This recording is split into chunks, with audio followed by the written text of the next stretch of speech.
आज हम लोगों ने महाराणा प्रताप की एक प्रतिमा का अनावरण किया पूरनपुर में, और ये बहुत हर्ष का विषय है। और आज बाबू कल्याण सिंह जी की भी आज पुण्यतिथि है, तो मैं उनको भी नमन करता हूं। और जितने भी हमारे देश के महानुभाव हों, वो सब ने त्याग तपस्या किया, तब हिंदुस्तान आज विकसित देश बनने के गति में है। हम सब लोग उनको नमन करते हैं, सारे महानुभावों को याद करते हैं। हम लोग एक संकल्प आज लेने बैठे हैं, और वो संकल्प है कि ऐसा भारत अगली पीढ़ी देश में बनाएगी जिस भारत में असली लोकतंत्र जन्म लेगा। एक बार राम मनोहर लोहिया जी को किसी ने पूछा कि नेताजी, आप कांग्रेस के खिलाफ इतना क्यों बोलते हो? आप तो पंडित नेहरू के मित्र रहे हो, लेकिन आप उनके खिलाफ पूरा बोलते हो, ऐसा क्यों होता है? उन्होंने कहा कि देखिए, मैं ना कांग्रेस के खिलाफ हूं, ना पंडित नेहरू के खिलाफ हूं। उसी सोच से पल बढ़ के मैं आजादी के लड़ाई में आया, लेकिन जब केंद्रीकरण की राक्षसी ताकत इतनी बढ़ जाती है कि आम आदमी उस ताकत से दूर हो जाता है, तो कभी भी देश का गरीब आदमी अपनी जंजीरें नहीं तोड़ सकता। भाइयों, हम इसलिए सांसद नहीं बने हैं कि हम मंच की बात आप तक पहुंचाएं। हम सांसद इसलिए बने हैं कि आपकी बात मंच पर बोल पाएं।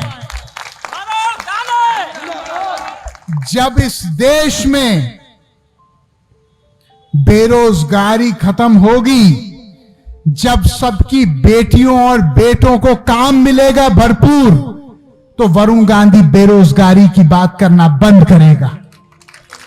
जब इस देश में जो आज सरकारी नौकरियों, 10 सरकारी नौकरियों में से 7 सरकारी नौकरी केवल संविदा पे रेवड़ी की तरह बांटी जा रही हैं, और ऐसे ही गाजर मूली की तरह उन लोगों को कभी फेंका जाता है पूरा काम लेने के बाद, जब उनको पूरी तनख्वाह नहीं मिलती और 2-2, 4-4 हजार रुपए में उनसे 12-12 घंटा काम लिया जाता है।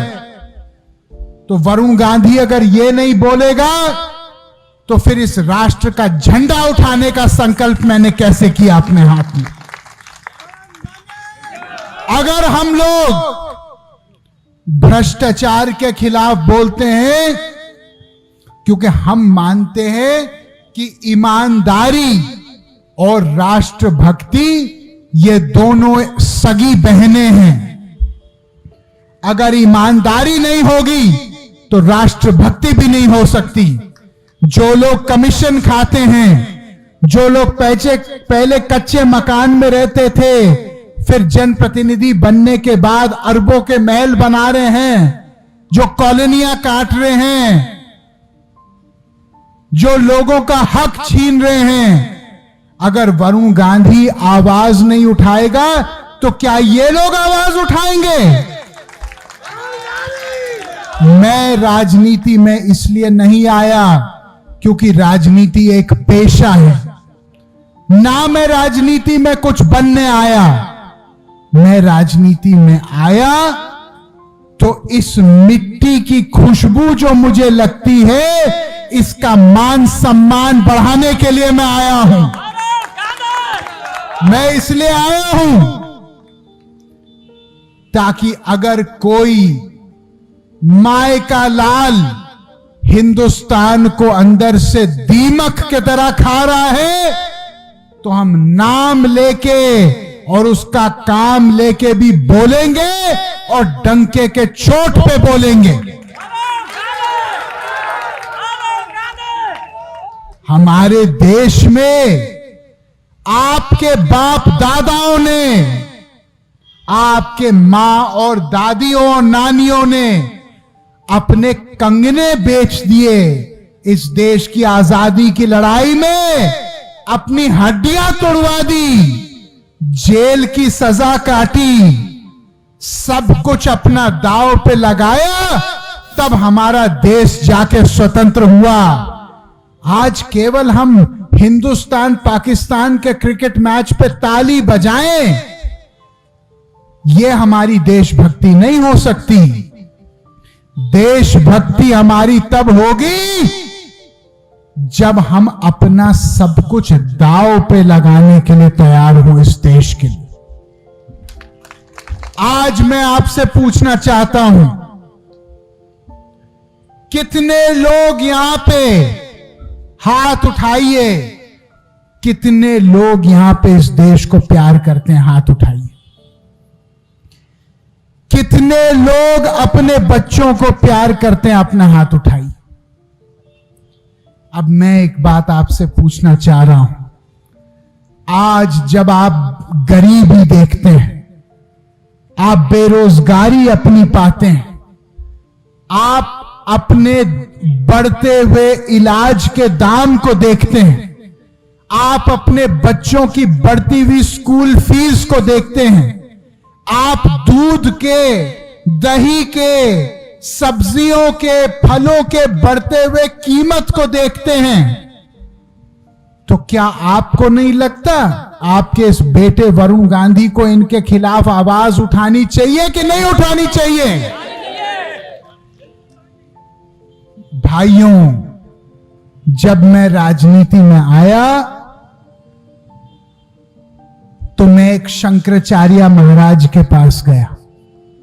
मैंने उनके चरण छुए। मैंने कहा, महाराज कुछ हमको ऐसा बताइए कि आजीवन हम लोग इसको गांठ बांध करके अपनी राजनीति का नींव बनाएं। उन्होंने केवल 2 लाइनें बोली। उन्होंने कहा, एक बेटा, दूसरों के हमेशा काम आना, और दूसरा बोले कि सच्चाई के मामले में कफन बांध के हमेशा चलना।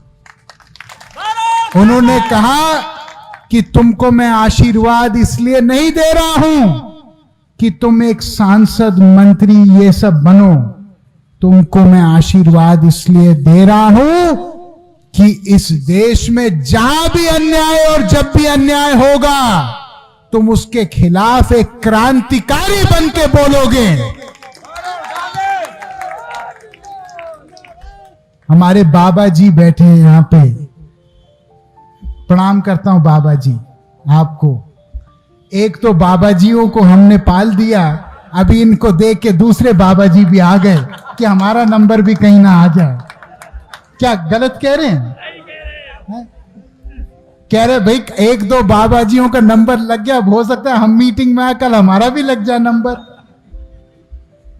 जय हो बाबा जी आपकी। इनको अभी से माला पहना दो भैया।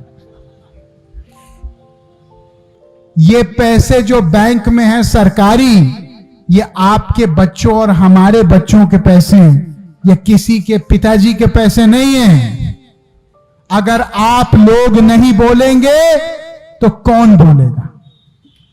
कौन बोलेगा इस बात को कि आज भी बिना रिश्वत के कोई अधिकारी काम करने के लिए तैयार नहीं?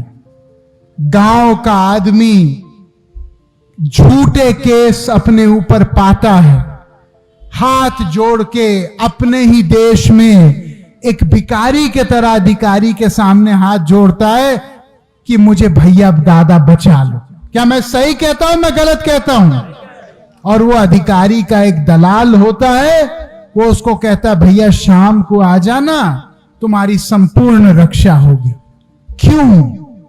जो काम अंग्रेजों का हो रहा था, हमको नीचे बिठाने का जानवर की तरह, कब तक ये काम चलता रहेगा?